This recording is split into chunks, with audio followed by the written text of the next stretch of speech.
Assalamualaikum warahmatullahi wabarakatuh. Halo adik-adik semua, perkenalkan nama kakak Salma. Nah, di sini kita akan belajar mengenai listrik statis. Adik-adik semua, coba kalian lihat langitnya. Terlihat mendung bukan? Nah, ketika langit mendung, biasanya akan terjadi hujan. Ketika hujan deras, biasanya kita mendengar suara dentuman yang sangat besar atau sebuah kilatan di langit.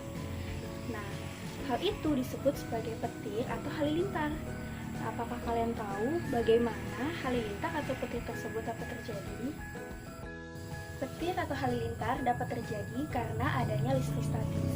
Nah, listrik statis ini dapat terjadi karena adanya gesekan dari dua buah benda dengan muatan yang berbeda. Dalam hal ini, benda yang dimaksud adalah awan.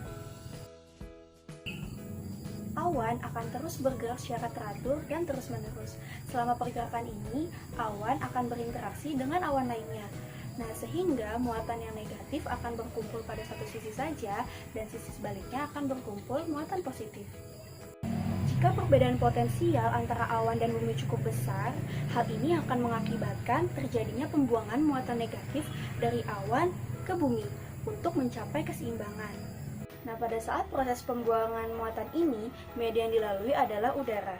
Nah, pada saat muatan negatif mampu menembus ambang batas isolasi udara, saat itulah terjadi ledakan suara yang kita dengar sebagai suara menggelegar, yang disebut sebagai petir atau halilintar.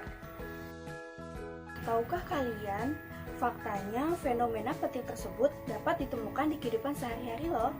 Ketika kalian selesai menonton TV dan mematikannya, lalu mencoba menyentuh layar, terkadang kalian mendapat sensasi tersetrum. Itulah fenomena petir dalam skala kecil, yang juga disebut sebagai fenomena listrik statis. Dari fenomena tersebut dapat kita artikan bahwa listrik statis merupakan suatu energi yang terjadi akibat adanya pergesekan dua buah benda yang memiliki muatan yang berbeda. Nah, listrik statis ini juga dapat diartikan sebagai suatu energi listrik yang tidak dapat dialirkan atau mengalir pada suatu rangkaian listrik, dan juga dapat diartikan sebagai suatu energi listrik yang pelepasan muatannya terjadi dalam waktu yang cukup singkat atau sesaat. Nah, pada fenomena listrik statis ini terdapat muatan listrik. Nah, muatan listrik ini merupakan suatu muatan dasar yang dimiliki oleh benda yang membuatnya mengalami gaya pada benda lain yang berdekatan. Nah, muatan terbagi menjadi muatan positif dan juga muatan negatif. Nah, muatan positif ini terjadi apabila jumlah proton lebih banyak daripada jumlah elektron. Dan sebaliknya, muatan negatif terjadi apabila jumlah elektron lebih banyak daripada jumlah proton. Nah, sifat dari benda bermuatan ini sama dengan sifat dari magnet. Nah, sudah dijelaskan bahwa interaksi dari muatan-muatan tersebut dapat menimbulkan gaya. Lalu, bagaimana gaya yang terjadi pada benda yang bermuatan listrik?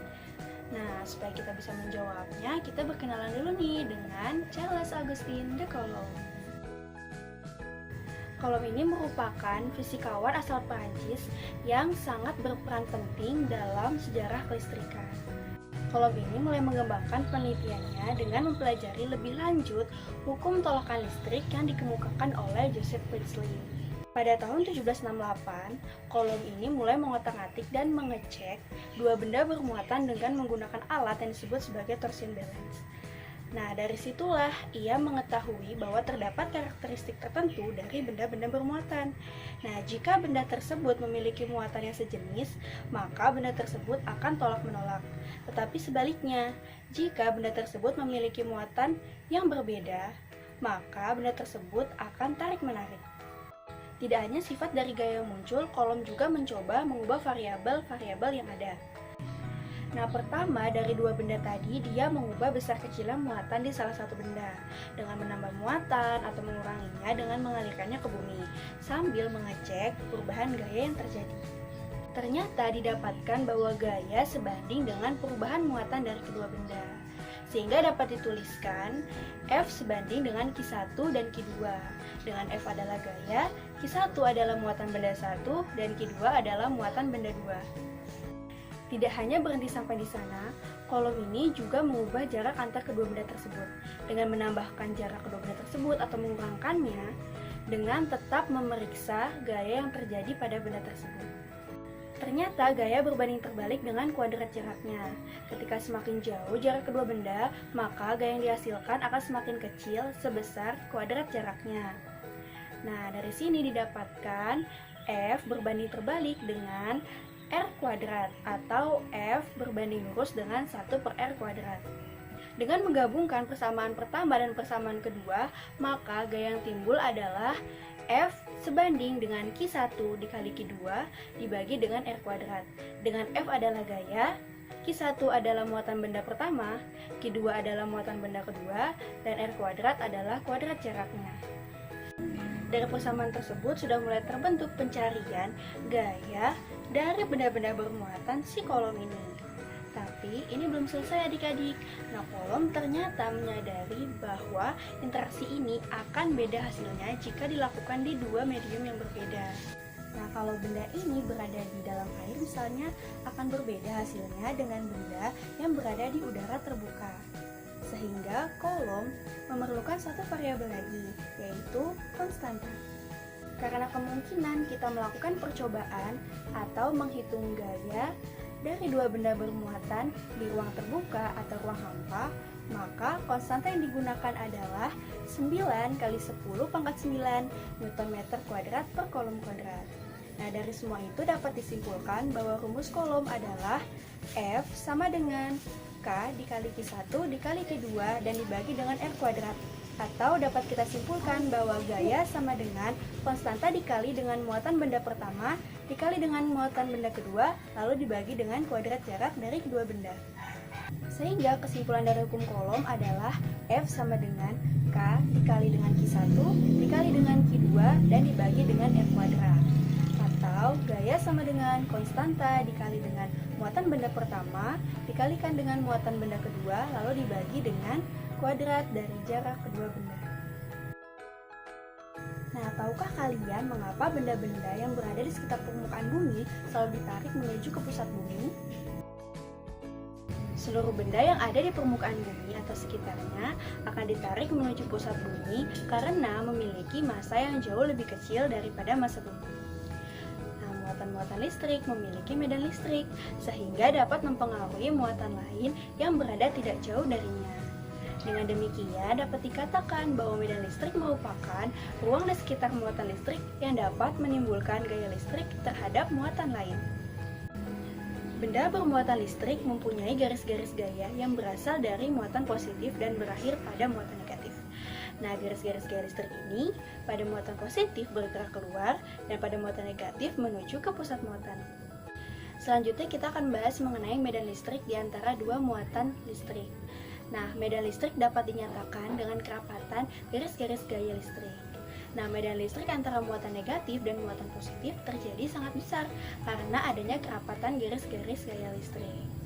Nah, contohnya adalah ketika kalian menggosok penggaris plastik ke rambut teman kalian. Kemudian kalian menempel kembali penggaris tersebut ke rambut dan mengangkat penggaris secara perlahan. Nah, kira-kira apa ya yang terjadi? Nah, yang terjadi adalah beberapa helai rambut akan bergerak dan menempel pada penggaris. Hal ini terjadi karena ketika penggaris digosok ke rambut, maka elektron rambut pindah ke penggaris, sehingga penggaris bermuatan negatif dan rambut bermuatan positif. Lalu, bagaimana jika dua penggaris digosok ke rambut, kemudian kedua penggaris tersebut didekatkan? Maka kedua penggaris tersebut akan saling menjauh, karena kedua penggaris bermuatan negatif. Medan listrik yang terjadi antara muatan positif dengan muatan positif bernilai kecil karena tidak adanya kerapatan garis-garis gaya listrik. Nah, jadi dapat kita simpulkan bahwa semakin banyak garis-garis gaya listrik di suatu tempat antara dua muatan, maka semakin besar medan listriknya. Bagaimana dengan kuat medan listrik untuk dua atau lebih muatan yang sama? Nah, untuk mengetahui jawabannya, kita lihat persamaan berikut ini. Nah, kuat medan listrik dapat dihitung secara vektor, sehingga hasilnya merupakan resultan dari vektor untuk setiap lokasi muatan listrik. Berdasarkan hukum Coulomb, muatan Q kecil pada titik P akan mendapatkan gaya tolak F dari muatan Q besar. Nah, yaitu sebesar F sama dengan K dikali Q besar dikali Q kecil dan dibagi dengan R kuadrat. atau gaya kolom sama dengan konstanta dikali dengan muatan pada titik yang diuji dikali dengan muatan yang menimbulkan medan listrik lalu dibagi dengan kuadrat jaraknya. Sehingga hubungan antara kuat medan listrik, gaya kolom, dan juga muatan listrik pada titik tertentu dijelaskan dengan persamaan E sama dengan F per Q, atau kuat medan listrik sama dengan gaya kolom dibagi dengan muatan yang diuji atau muatan yang dicari kuat medan listriknya. Nah, dapat disimpulkan bahwa kuat medan listrik merupakan gaya kolom yang dialami oleh suatu muatan per satuan muatan di titik tersebut. Nah, sekarang kita akan membahas mengenai potensial listrik. Nah, secara alami, elektron akan bergerak mendekati muatan positif dan menjauhi muatan negatif. Jadi, untuk menggerakkan dengan arah sebaliknya diperlukan suatu usaha. Nah, selanjutnya kita lihat gambar berikut ini. Usaha yang diperlukan untuk memindahkan muatan dari B ke A per satuan muatan disebut sebagai potensial listrik. Sehingga potensial listrik ini dapat dituliskan dengan persamaan V sama dengan W dibagi dengan Q, atau potensial listrik sama dengan usaha dibagi dengan muatan listrik. Nah, 1 volt sama dengan 1 joule per 1 coulomb. Artinya, potensial listrik sebesar 1 volt antara dua titik jika diperlukan usaha 1 joule untuk memindahkan muatan 1 coulomb antara dua titik tersebut.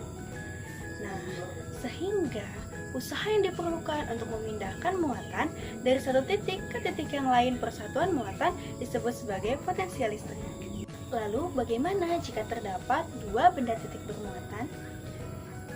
Jika terdapat dua benda titik bermuatan, misalkan Q1 dengan Q2 yang berpisah atau terpisah pada jarak R, maka besar energi potensial sistem tersebut adalah PE sama dengan K dikali Q1 dikali Q2 dan dibagi dengan R. Atau energi potensial sama dengan konstanta dikali dengan muatan titik pertama dikali dengan muatan titik kedua dan dibagi dengan jarak kedua titik tersebut. Nah, jika ada lebih dari dua muatan, maka energi potensial yang tersimpan dalam sistem tersebut adalah jumlah dari energi potensial dari tiap pasang muatan yang ada. Lalu persamaannya dapat dituliskan PE sama dengan K dalam kurung Q1 dikali Q2 dibagi R12 ditambah Q1 dikali Q3 dibagi R13 lalu ditambah dengan Q2 dikali Q3 dan dibagi R23. Atau energi potensial sama dengan konstanta dalam kurung muatan titik pertama dikali dengan muatan titik kedua lalu dibagi dengan jarak kedua muatan tersebut dan ditambah dengan muatan titik pertama dikali dengan muatan titik ketiga lalu dibagi dengan jarak muatan titik tersebut. Nah, lalu ditambah lagi dengan muatan titik kedua dikali dengan muatan titik ketiga lalu dibagi dengan jarak kedua muatan tersebut. Lalu, bagaimana dengan beda potensial? Beda potensial antara titik A dan titik B didefinisikan sebagai perubahan energi potensial sebuah muatan uji Q yang digerakkan dari A ke B, dibagi dengan muatan tersebut. Persamaannya adalah delta V sama dengan VB dikurang dengan VA sama dengan delta PE dibagi dengan Q. Atau beda potensial sama dengan potensial listrik di B dikurang dengan potensial listrik di A sama dengan energi potensial dibagi dengan muatan listrik yang berpindah. Lalu potensial listrik dari muatan titik Q pada sebuah titik yang berjarak R dari muatan tersebut adalah V sama dengan K dikali dengan Q dan dibagi dengan R. Atau potensial listrik sama dengan konstanta dikali dengan muatan listrik dan dibagi dengan jarak titik tinjauan. Integrasi keislaman listrik statis pada petir atau halilintar. Terdapat banyak ayat Al-Quran yang menjelaskan adanya petir atau halilintar. Salah satunya ada pada Quran Surat Ar-Ra'd ayat 13.